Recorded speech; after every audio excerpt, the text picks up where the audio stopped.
আচ্ছা বলুন, জিলাপি খাওয়া হারাম না জায়েজ কোনটা? জিলাপি কিছু বুঝে না, এরা ভয় করছে। জিলাপি খাওয়া যাবে কি যাবে না? যাবে। এবার আপনাকে বলছি, এই জিলাপিটা কোন মাজারে মানত করা হয়েছে, বলুন জিলাপি খাওয়া যাবে কি যাবে না? যাবে না। তাহলে জিলাপি কিন্তু জায়েজ, শুধু স্থানের পরিবর্তনে হারাম হয়ে গেল। কি বললাম বুঝলেন না? শুধু স্থানের পরিবর্তনে কি হলো? নিষিদ্ধ হয়ে গেল, খাওয়া যাবে না। জিলাপির কোনো দোষ নেই, এতক্ষণ জায়েজ ছিল।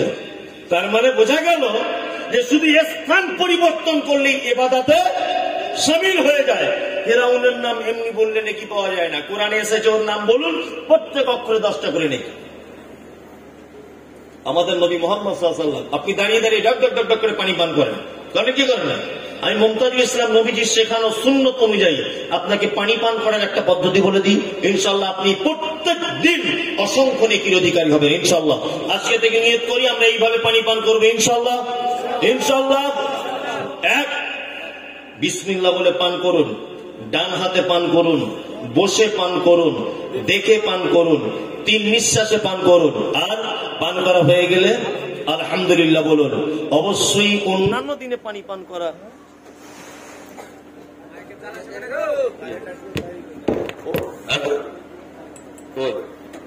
অন্যান্য দিনে পানি পান করা আর আল্লাহ নবী সাল্লাল্লাহু আলাইহি ওয়াসাল্লামের শেখানোর পানি পান করা, দুইটার মধ্যে ডিফারেন্স আছে না নেই? নেকি পাবেন কি পাবেন না?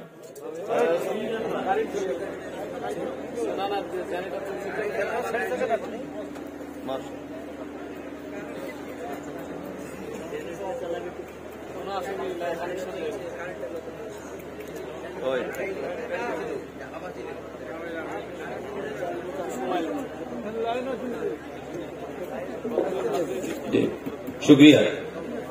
ডিস্টার্ব হচ্ছে, আসলে ঘটনা এটা নয়। ওমা তাশাউনা ইল্লা ইনশাআল্লাহ, মানুষের কোনো চাওয়া চাওয়া নয়, আল্লাহ যেটা চায় ওটা হয়। নিশ্চয় বারবার চলে যাচ্ছে তো কোনো আল্লাহ ভালো কিছু বুঝছে, এই কারণে। কি বললাম বুঝলেন না? খুব ভালো কিছু নিশ্চয় বুঝছেন। যাই হোক, তবে মাইক ম্যান খুব টেনশন আছে, বেচারা লোক কি বলবে না বলবে, কিছুই নাই। আপনি আপনার মতো করে ধীর স্থির ভাবে চালান, আপনি চেষ্টা করুন ভালো করে চালানোর জন্য, আপনার কোনো অপরাধ নাই, ইলেকট্রিক ব্যাপার হতেই পারে। যাই হোক, তাহলে পানি পান যদি আল্লাহ নবী সাল্লাল্লাহু আলাইহি ওয়াসাল্লামের শেখানো পদ্ধতিতে যদি করেন, তাহলে এটা ইবাদত হবে কি হবে না? অবশ্যই এটা আপনার ইবাদত হবে। 2, আল্লাহ নবী সাল্লাল্লাহু আলাইহি ওয়াসাল্লাম ছেলেটাকে বলছেন ওয়ালা তুশরিক বিহি শাইয়া, শোনো এই যুবক, তুমি জান্নাত যেতে চাইতো, কখনো শিরক করো না। ও তুকিমুস সালাতিল মাকতুবাতা, ফরজ নামাজ সালাত কখনো ছেড়ে দিও না। 4, তাসুম রমজান, রমজানের সিয়াম পালন করবে। ও তাহুজ্জাল বাইত, আর টাকা যদি থাকে মক্কা থেকে ফেরত আসার এবং যাওয়ার, অবশ্যই হজ করে নেবে। ছেলেটা বলছেন আল্লাহ নবী, আমি এর বেশিও কিছু করব না, আমি এর কমও কিছু করব না, আমি কি জান্নাত যাব? আল্লাহ রাসূল বলছেন অবশ্যই তুমি জান্নাত চলে যাবে, অবশ্যই জান্নাত চলে যাবে। জান্নাতে যাবার আমল বলে দিলাম, 5টা কাজ ইনশাআল্লাহ আমল করব। 1 নম্বরে আল্লাহর ইবাদত সর্বদাতে, আল্লাহর আনুগত্য। 2, আপনাকে ফরজ সালাত আদায় করতে হবে। 3, শিরক মুক্ত জীবন করতে হবে। 4, 1 মাস সিয়াম পালন করতে হবে। 5, মক্কা মদিনা থেকে আসার মতো অর্থ যদি আপনার কাছে থাকে, অবশ্যই আপনি হজ করে নেবেন একবার। আরো 2টা একটা ভালো কাজ বলে দিই। 1, আল্লাহ নবী সাল্লাল্লাহু আলাইহি ওয়াসাল্লাম বলছেন হাক্কুল মুসলিম আলাল মুসলিমি খামসুন রাদ্দুস সালাম। এক মুসলমান আর এক মুসলমানের সাথে দেখা হলে বলবে আসসালামু আলাইকুম। ইনশাআল্লাহ আমরা এক অপরের সঙ্গে বলবো ইনশাআল্লাহ। আপনার ছেলে ইংলিশ মিডিয়ামে পড়ে, খুব ফটর ফটর করে ইংরেজি শিখেছে, আর বাপ বগল বাজাচ্ছে, বলছে দেখ আমার বেটা কেমন শিখেছে ইংরেজি। কি শিখেছে? বলছি good morning, good evening, good afternoon. তোমার ছেলে যদি একদিনে 1 লক্ষ বার যদি good good good good good good good good করে যদি ওর মুখে যদি ফেনা বার হয়ে যায়, বলুন তো অনুপরিমাণ নেকি হবে বলে মনে হয়? হবে? হবে না। নবীজি বলেছেন ইসলামের সব থেকে উত্তম ব্যক্তি হচ্ছে ওই ব্যক্তিটি। সাহাবায়ে কেরামগণ বলছে আল্লাহর নবী কোন লোকটা অতীব প্রিয়? আল্লাহর নবী বলছেন ওই লোকটা আল্লাহর নিকটে সব থেকে বেশি প্রিয় যে লোকটা তার মুসলমান ভাইকে পরিচিত হোক অপরিচিত হোক তাকে দেখে প্রথমেই বলবে আসসালামু আলাইকুম। আসসালামু আলাইকুম যদি কেউ বলে 10টা নেকি তার আমলনামাতে লিখে দেওয়া হবে ওয়া রাহমাতুল্লাহি ওয়া বারাকাতুহু। এমন করে যদি সে শব্দ বাড়াতে থাকে প্রত্যেক শব্দতে যেন আরো 10টা করে নেকি বাড়িয়ে দেওয়া হবে। রাসূলুল্লাহ বলেছেন তোমরা মুসলমান এক অপরের সঙ্গে ভ্রাতৃত্ব বন্ধনের জন্য বেশি বেশি করে সালাম দাও। সাহাবায়ে কেরামগণ বলছেন ইয়া রাসূলুল্লাহকে কতটা ডিসটেন্সে গেলে আবার দ্বিতীয়বার সালাম দেওয়া যাবে? রাসূলুল্লাহ বলেছেন একটা দেওয়ালের এপার ওপার যদি হয়ে যায়, একটা থাম্বার এপার ওপার যদি একটা মানুষের সঙ্গে সাক্ষাৎ হয়ে যায়, তুমি তাকে আবার বলো আসসালামু আলাইকুম ওয়া রাহমাতুল্লাহ। সারা পৃথিবীতে একটা মানুষকে সুকামনার জন্য এইবারে ভাই তুমি মার খাবে মনে হয়, বেশি বাড়াবাড়ি হয়ে যাচ্ছে। যাক আর তুমি এ করো না। কই মাইক ওয়ালা কে? আপনি তো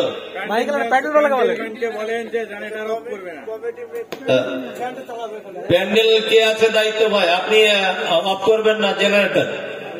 যে কথা বলছিলাম রাসূলুল্লাহ বলেছেন সারা পৃথিবীতে মানুষকে সম্বর্ধনা জানাবার জন্য যত শব্দ ব্যবহার করা হয়েছে বন্ধুরে আমার, কেউ ওয়েলকাম জানাচ্ছে, কেউ বলছে গুড মর্নিং গুড ইভিনিং। আল্লাহর নবী সাল্লাল্লাহু আলাইহি ওয়াসাল্লাম শিখিয়েছেন আসসালামু আলাইকুম। এর ভিতরে কত তাৎপর্য রয়েছে আপনি শুনলে একটু অবাক হয়ে যাবেন। কেমন করে বলছে? আচ্ছা বলুন তো দেখি, আমার আব্বা মারা গেল, ফজরের সময়তে আমি নামাজ পড়ে মসজিদ থেকে বার হয়ে রাস্তায় ঘুরছি, আমার বন্ধু তার নাম শফিকুল ইসলাম, শফিকুল আমাকে দেখে বলছে গুড মর্নিং ভাই। গুড মর্নিং বাংলা মানে হলো শুভ সকাল। আচ্ছা বলুন তো আমার আব্বা মারা গেছে, আমার জন্য কি আজকে দিনটা শুভ না অশুভ? শুভ নয়। সুখের দিন না দুঃখের দিন? দুঃখের দিন। তা ওই বন্ধুটা যদি আমাকে বলে গুড মর্নিং তাহলে আমার রাগ হবে কি হবে না? অবশ্যই হবে। কিন্তু এই বন্ধুটা যদি সকাল বেলাতে আমার মা মারা যাক, আমার বাপ মারা যাক, আমার আত্মীয় স্বজন কেউ যদি মারা যায় আর আমার সামনে যে কোনো অবস্থাতে এসে যদি বলে আসসালামু আলাইকুম ওয়া রাহমাতুল্লাহ, আল্লাহ তোমার উপরে শান্তি বর্ষণ করো, তোমার উপরে রহমত বর্ষণ করো, আচ্ছা বলুন তো রাগ হবে কি হবে না? রাগ হবে না। কিন্তু গুড মর্নিং বলে রাগ হয়ে যাবে। এ কথা শিখিয়েছেন কে? বিশ্ব নবী মুহাম্মদুর রাসূলুল্লাহ সাল্লাল্লাহু আলাইহি ওয়াসাল্লাম। আল্লাহর কোরআন কি বলছে সালামের ব্যাপারে? লা তাদখুলুল বুয়ুতা গায়রা বুয়ুতিকুম হাত্তা তাস্তানিসু। হে সারা পৃথিবীতে তোমরা যারা ঈমান এনেছো শুনে রেখে দাও, তোমরা যদি এক অপরের বাড়িতে যদি প্রবেশ করো দরজায় দাঁড়িয়ে বলবে আসসালামু আলাইকুম ওয়া রাহমাতুল্লাহ। ও সাইফুলের আব্বা তুমি কি বাড়িতে আছো? ও মাসকুরার আব্বা তুমি কি বাড়িতে আছো? আপন বাড়ি হোক নিজের বাড়িতে হোক দরজায় দাঁড়িয়ে প্রথমেই বলবেন আসসালামু আলাইকুম। উত্তর যদি না আসে আবার বলুন আসসালামু আলাইকুম। উত্তর এলো না আবার বলুন আসসালামু আলাইকুম। উত্তর এলো না, আল্লাহর ভাষা হচ্ছে তুমি বাড়িতে ফেরত চলে যাও, তার বাড়িতে ঢোকার তোমার কোন রকমের সুযোগ নাই। নিজের বাড়ি যদি হয় তবু আপনি মেন গেটের সামনে দাঁড়িয়ে বলবেন আসসালামু আলাইকুম। যদি সালাম দেন উপকার কেমন হবে? আপনার বাড়িতে একটা বেটি রয়েছে, আপনার নিজের বেটি, বয়স তার 16 বছর, আপনি বাড়ি ছিলেন না বলে ও আর ওর মা শীতের দিনে গোসল করে বাড়িতে ফাঁকা জায়গায় মেন গেটের দরজা লাগিয়ে চুলটা এলোমেলো করে, বুকে ওড়না নাই, ভালো প্যান্ট জামা পরা নাই, ঠান্ডা ঠান্ডায় কাঁপতে কাঁপতে আপনার মেয়েটা বসে আছে, আপনি যদি দরজা খুলে হঠাৎ করে যদি বাড়িতে প্রবেশ করেন, আপনার যুবতী মেয়েটা আপনাকে দেখে বড় লজ্জা বোধ করবে। আপনার বোন রয়েছে বাড়িতে, ও দেখে লজ্জা বোধ করবে। এই জন্য রাসূলুল্লাহ শেখানো নয়, আল্লাহ শেখানো এই কথা, লা তাদখুলুল বুয়ুতা গায়রা বুয়ুতিকুম। তোমরা যখন ঈমান তোমরা এনেছো, শুনে রেখে দাও, ঈমান আনার পরে পরেই তোমরা এমনিতেই শুধু জান্নাত চলে যাবে না। আমার শেখানো অনেক পথ এবং পদ্ধতির মধ্যে একটা হলো এই, তোমরা যখন নিজেদের বাড়িতে প্রবেশ করবে অবশ্যই তোমরা সালাম দিয়ে প্রবেশ করবে। ওই জন্য রাসূলুল্লাহ বলেছেন দুইটা টাইম আছে আপনার বাড়িতে আপনি নিজে ঢুকতে পারবেন না। এক, এশার নামাজের পরে আপনার বেটি যে ঘরে শুয়ে থাকে ওই ঘরে আপনি ঢুকতে পারবেন না বিনা পারমিশনে। দরজা আওয়াজ করবেন, শাকিলা শাকিলা, মা আমার মোবাইলের চার্জারটা তোমার ঘরে ফেলে রেখে এসছি, একটু বার করে দাও না। ও তো একা আছে, ও জামা কাপড় পরে নাই বা থাকতে পারে, কোনো কারণে পোশাক চেঞ্জ করছে, হতে পারে কি হতে পারে না। আপনি যদি হঠাৎ করে যদি ঢুকে যান, ও লজ্জা পাবে কি পাবে না? পাবে। দুই, আপনার আব্বা মা যে ঘরে শুয়ে থাকে এশার নামাজ পড়ে ওই ঘরে ঢুকতে পাবেন না। যদি বলছেন আব্বা মা হলেও ঢোকা যাবে না, আরে আপনি আপনার সম্পর্কে তো আব্বা মা হয়, কিন্তু ওরা দুজন তো স্বামী স্ত্রী। বোঝাতে পারছি আপনাকে? ওরা দুজন তো স্বামী স্ত্রী, আপনার না আব্বা মা হয়, তাতে অসুবিধা নেই। আর একটা টাইম দুপুর বেলাতে খাওয়া দাওয়ার পরে যে হালকা মানুষ একটু শোয়, বিশ্রাম নেয়, নেয় কি নেয় না, এই টাইমটাতে বিনা অনুমতিতে আপনার যুবতী মেয়ে যে ঘরের ভিতরে থাকে ওই ঘরে আপনি বিনা পারমিশনে ঢুকবেন না। আপনার আব্বা মা যেখানে থাকবে ওই বিনা পারমিশনে ঢুকবেন না। আপনার বোন যে ঘরে থাকবে অন্তত পক্ষে একটু নক করবেন, সাবিনা আমি ঢুকছি, বোন আমি ঢুকছি। ও যদি বলে ভাই এসো, তাহলে কোনো অসুবিধা নাই, সালাম। রাসূল সাল্লাল্লাহু আলাইহি ওয়াসাল্লাম বলেছেন একজন মুসলমান আরেকজন মুসলমানের উপরে দায়িত্ব রয়েছে 5টা, আর একটা হাদিসে রয়েছে 6টা। আমি 5টা বললাম, তার মধ্যে একটা হচ্ছে এই রদ্দুস সালাম। রাসূলুল্লাহ বলেছেন তোমরা এক অপরকে দেখে কি করো? সালাম দাও। 2, ওয়ায়াদাতুল মারিজ, অসুস্থ মানুষকে দেখতে চলে যাও। আল্লাহু আকবার। অসুস্থ মানুষকে দেখতে যাবেন। আপনাকে একটা চমৎকার হাদিস বলি, হাদিসটা আমার দিকে ফিরে মন সহকারে শুনবেন, আপনাকে আমি জিজ্ঞাসা করব। আল্লাহ নবী সাল্লাল্লাহু আলাইহি ওয়াসাল্লাম বলছেন কোন মুসলমান যদি তার কোন অনুপস্থিত মুসলিম ভাইয়ের জন্য যদি দোয়া করে, কি বললাম? কোন মুসলমান যদি কোন অনুপস্থিত মুসলিম ভাইয়ের জন্য যদি দোয়া করে, তাহলে সেই দোয়াতে আমিন বলে ফেরেশতারা। কার আমিন বলে? ফেরেশতারা। ভালো করে বুঝুন, এই যে লোকটা এখানে নেই, আমি এখন এনার জন্য দোয়া করছি, আল্লাহ লোকটাকে তুমি হায়াত বাড়িয়ে দাও, আল্লাহ তুমি তার উত্তম রুজি দাও, দোয়া করছি, তাই তো? আমার এই দোয়াটা আমিন কে বলছে? ফেরেশতারা, তাই তো? এবার আল্লাহ নবীর শব্দ শুনুন। আল্লাহ নবী সাল্লাল্লাহু আলাইহি ওয়াসাল্লাম বলছেন যে ব্যক্তি তার অনুপস্থিত মুসলিম ভাইয়ের জন্য দোয়া করে, তার জন্য স্বয়ং ফেরেশতারা এই বলে দোয়া করে যে আল্লাহ সে তার ভাইয়ের জন্য যেটা কামনা করছে তার থেকে উত্তম প্রতিদান এই লোকটাকে আগে দাও। আল্লাহু আকবার। তাহলে বলুন, আমার দোয়া পেলেও ইমাম সাহেব, আর আমি কার দোয়া পেলাম? ফেরেশতা। আমি মানুষ, আমার দোয়া কবুল হতেও পারে নাও পারে, ফেরেশতার দোয়া কবুল হয়ে যাবে। তাহলে আপনি সব সময় চেষ্টা করবেন আপনার কোন মুসলিম ভাইয়ের জন্য দোয়া করা। আর আমরা কি করি? আমরা নচিকেতার গান শুনেছেন? গান বলবো না, গান শুনেছেন নচিকেতার? যে এখনকার বর্তমান যুগে এক অপরের পিছনে হাতে কাঠি নিয়ে দাঁড়িয়ে আছে না? মুসলমান ভাইয়ের সঙ্গে ভালো ব্যবহার তো দূরের কথা, কি করে গর্ত খুঁড়ে ওকে ওই গর্তে ফেলে মাটি চাপা দেওয়া যায় আর একজন ভাই ভাবছে না? ও 2তলা বাড়ি করেছে, মেহনত করে করেছে, যে ভাবে ও করেছে, তা ও চায়ের দোকান বসে বসে বলছে ওরে সব ইতিহাস জানিস, 2তলা বাড়ি কি আর এমনি হয়? যে কি করে হলো? যে কলকাতায় কাজে গিয়েছিল, টাকা ঝেড়ে নিয়ে চলে এসছে, অথচ কিছুই না। চায়ের দোকানে এখানে ওখানে বসে চলছে কি চলছে না? অপরের ক্ষতি চাইবেন, নিজের ক্ষতি হবে কি হবে না? এবার একটা কথা আপনাদেরকে বলছি, যারা লুঙ্গি পরে আছেন সাবধানে বসুন। একটা লোকের একটা গরু আছে, বুঝলেন, গাই গরু। তার বড় ভাইয়ের একটা গাই গরু আছে। তা বড় ভাইয়ের গরুটার 15 কেজি করে দুধ হয়। আর মেয়েদের মন দেখবেন খুব হিংসুকে মন। ওরা যখন মুরগিকে খেতে দেয়, হাতে চাল টাল নিয়ে এরকম খা, ডান হাত দিয়ে চাল দেয়, আর বাম হাতে দেখবেন একটা ঝাঁটা নিয়ে দাঁড়িয়ে থাকে। মানে পাড়ার কোন মুরগি যদি দলের ভিতরে ঢুকে যায়, তার কলিজা টানা করে ছাড়বে ঝাঁটা দিয়ে। দেখবেন করে কি করে না, ওরা খুব হিংসুকে হয়। তাই বড় ভাইয়ের গাইটা দুধ হয় 2 কেজি 3 কেজি, বেশি হয় না। এর বউটা খুব রাগ হচ্ছে যে একই গোয়াল ঘরে থাকে, পাশাপাশি গোয়াল ঘরে, ওদের দুধ হচ্ছে ওই মোটামুটি 15 কেজি, আর আমাদের দুধ হচ্ছে এই 4 কেজি। তা বড় ভাইয়ের ছোট ভাইয়ের বউটা ও স্বামীকে বলছে, হাগো তুমি একটু মসজিদে গিয়ে দোয়া করতে পারছো না, যাতে ওদের গাই গরুটা মরে যায়। বলছে আমার সহ্য হয় না, গোয়ালা যখন দুধ নিতে আসে ওদের হয় 15 কেজি, আমার হয় 4 কেজি, খুব আমার হিংসা হয়। দোয়া করো তো তুমি, যাতে ওদের গাইটা মরে যায়। অপরের ক্ষতি করলে নিজের কি হয় সেটা এইটার মধ্যে আপনাকে বোঝাবো। আল্লাহু আকবার। এখন লোকটা বইয়ের কথা শুনে দোয়া করছে, 4-5 দিন ধরে করছে, দোয়া কবুল হয় না। ওর বউ তখন বলছে, তুমি নামাজি কেমন নামাজি হে, কপালে দাগ হয়ে গেলে এখন 5 দিন একটা দোয়া কবুল করাতে পারছো না। এ দেখছে কঠিন ব্যাপার, টিকতে দিচ্ছে না বাড়িতে। একদিন ফজরের নামাজ পড়ে নিয়ত করিয়ে নিয়েছে, আজকে দোয়া যতক্ষণ না কবুল হবে ততক্ষণ উঠবো না। খুব দোয়া করছো, রব্বানা আতিনা, আল্লাহ বইয়ের জ্বালাতে বাড়িতে থাকতে পারছি না, যেমন হোক করে গরুটাকে মেরে দাও। দোয়া করছে খুব, আল্লাহ তো সব দোয়া কবুল করবে না, করবে না। দোয়া করতে করতে করতে করতে করতে করতে প্রায় সকাল হব ভাব, পিছন দিক দিয়ে মেয়ে এসে বলছে, আব্বা বলছে কি, বুঝি গরু মরে গেছে।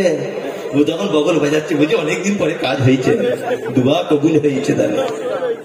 তাড়াতাড়ি করে জুতো হাতে গিয়ে ছুটছে ঘরে, গরু মরেছে, বিশাল ব্যাপার, বইয়ের কাছে বিশাল স্বামী হিসেবে আমার গ্রহণযোগ্যতা হবে, আমি একদিন পাক্কা দোয়া কবুল করলে বলা নামাজি, বিশাল একটা ব্যাপার।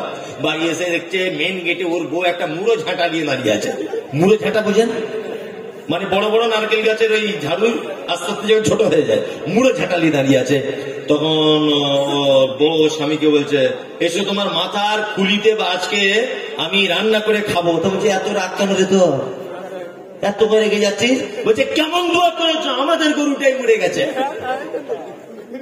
তখন ও স্বামীটা বলছে, ওরে দোয়া ঠিক কবুল হয়েছে, পাশাপাশি গোয়াল ঘর তো ফেরেশতারা গোয়াল ঘরটা চিনতে ভুল করেছে, দোয়া কবুল হয়ে গেছে। আসলে ওদের গোয়াল ঘরে না গিয়ে আমাদের গোয়াল ঘরটায় চলে এসেছে। তো ঘটনা হচ্ছে, পরের ক্ষতি চাইবে, নিজের ক্ষতি হবে। অমুকের ছেলে চাকরি পেয়ে গেছে, তোমার মন খারাপ কেন? আলহামদুলিল্লাহ বলো। তোমার ছেলে ডাক্তারি পরীক্ষা দিয়েছে, চান্স পায়নি, তোমার ভাইয়ের ছেলে চান্স পেয়েছে, আলহামদুলিল্লাহ বলো। নবীজি বলেছে, আল মুসলিম ও মির আতাল্লিল মুসলিম, একজন মুসলিম আর একজন মুসলমানের আয়নার মতো। পৃথিবীতে সোনা দানা চাঁদি হীরামণি মুক্তা সবকিছু ছিল, আল্লাহ নবী সাল্লাল্লাহু আলাইহি ওয়াসাল্লাম কিছু বললেন না, ডাইরেক্ট বললেন আয়নার মতো। আয়নার একটা বিশেষ বৈশিষ্ট্য হচ্ছে এই, আপনি যখন কাঁদবেন আয়নার সামনে দাঁড়িয়ে দেখবেন ভিতরের প্রতিচ্ছবিটাও কাঁদছে। আপনার যখন মন খারাপ দেখবেন ভিতরের ছবিটারও মন খারাপ। আপনি যখন হাসবেন ভিতরের ছবিটাও দেখেন হাসছে। আল্লাহ নবী বলেছেন, তোমার মুসলমান ভাই বিপদে পড়ে গেছে, তুমি তার বিপদে ঝাঁপিয়ে পড়ো। তোমার কোনো ভাই তার বেটার চাকরি পেয়েছে বলে হাসছে, তুমি তার হাসিতে ভাগ নিয়ে নাও আর বলো আলহামদুলিল্লাহ, আলহামদুলিল্লাহ। কোথায় পোস্টিং হয়েছে, কত বেতন পাচ্ছ, আল্লাহ তোমাকে আরো বড় জায়গায় পৌঁছে দিক, তুমি প্রমোশন পেয়ে যাও আরো তাড়াতাড়ি। দোয়া করো। আমরা শুধু হাতে কাঠি নিয়ে বসে আছে, কি করে ওর চাকরি থেকে ছাড়িয়ে দেওয়া যায়। এর নাম বর্তমান আমাদের চরিত্র। এটা চরিত্র না, চরিত্র। রাসূলুল্লাহ বলেছেন, মারিয়াদাতুল মারিজ, কেউ অসুখে পড়ে গেলে দেখতে চলে যাও, দেখতে গেলে নেকি কেমন। আল্লাহর নবী বলেছেন, সন্ধ্যাবেলাতে যদি কোনো মানুষ কোন অসুস্থ মানুষকে যদি দেখতে যায়, তাহলে নেকি কতটা হবে? আসমানের ফেরেশতারা দোয়া করতে করতে বলবে, আল্লাহ যে লোকটা দেখতে গেছে ওকে তুমি আগে শিফা দান করো, তারপরে রুগীকে তুমি দান করবে। লাভ হলো না লস হলো? লাভ হলো। আল্লাহু আকবার। আর যদি কেউ সকালে যায় সন্ধ্যা পর্যন্ত, সন্ধ্যায় গেলে সকাল পর্যন্ত।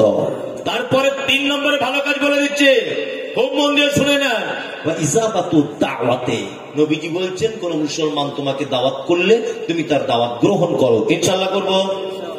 গরুর গোস্তের ব্যাপার, ইনশাআল্লাহ বলতেই হবে। আল্লাহ, গোস্তের ব্যাপার আছে, ইনশাআল্লাহ না বললে হবে? ভাইরা, কয়েকটা দাওয়াত বাড়ি তো ইসলাম সমর্থন করছে না, ওইগুলো যদি বলে দিই তাহলে আমরাও সমর্থন করব না ইনশাল্লাহ। ইনশাল্লাহ বলুন, ইনশাল্লাহ। ইনশাল্লাহ বার হচ্ছে না কেন? নিশ্চয় মালিক মা। হ্যাঁ ইনশাল্লাহ।